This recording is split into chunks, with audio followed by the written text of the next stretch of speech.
जब आदम और ईव को बगीचा छोड़ना पड़ गया था, ईश्वर की बात ना मानकर वे बहुत नाखुश थे।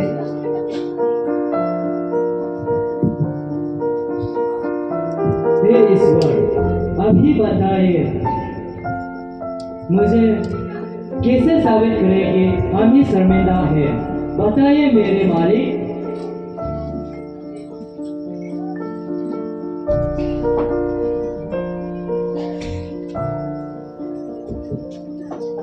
मुझे खुश करने के लिए तुम्हें एक मेमने की बलि देनी होगी। आदम और ईव ने ईश्वर की बात मानकर मेमने की बलिदान दे दिया।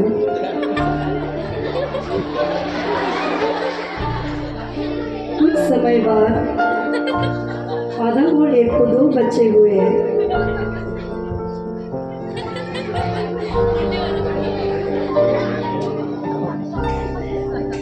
पहला बच्चा का नाम था केन और दूसरे बच्चे का नाम था एबल।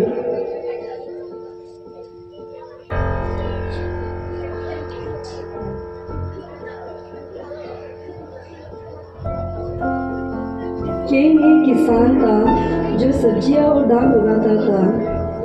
एबल एक गधारिया था जो परिवार की बकरियों के झुंड को संभालता था।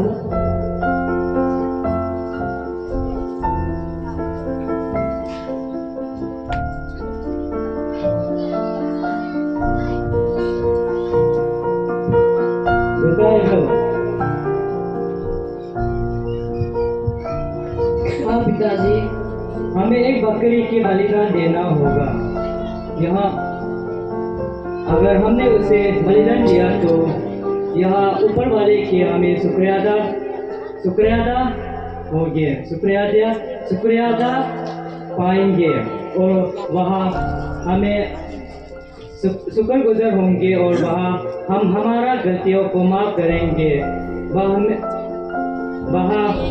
वहाँ यह उनके लिए करना होगा।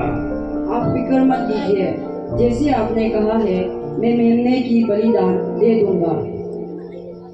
अगले दिन एबल और केन ने बलि देने का सारा बंदोबस्त कर लिया।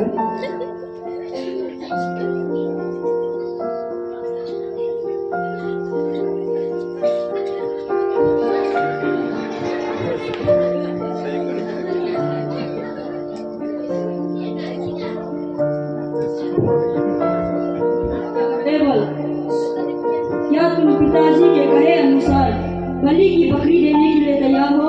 हाँ, पर मुझे इस बात की चिंता है कि मेरी दी हुई बलि ईश्वर के लिए खास होगी या नहीं होगी। ये हमारे पर मुझे की बलि देनी ही होगी। या तुम क्या कह रहे हो? तुम उस बकरी की बलि देना चाहते हो जिसने इस झुंड में पहले जन्म लिया।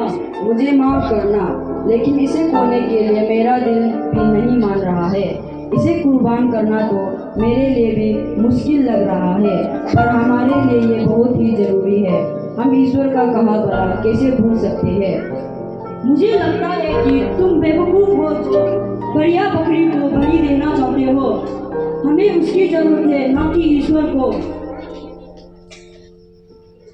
हमें एक ऐसी की बलि देनी हो चाहिए जो इतनी भी कीमती ना हो। एक बकरा ही क्यों, मैं एक किसान हूँ, बहुत इंतजार के बाद फसल उगती है, इसलिए मैं बाकी बचा अनाज आग लगा दूंगा। नहीं, ये आप गलत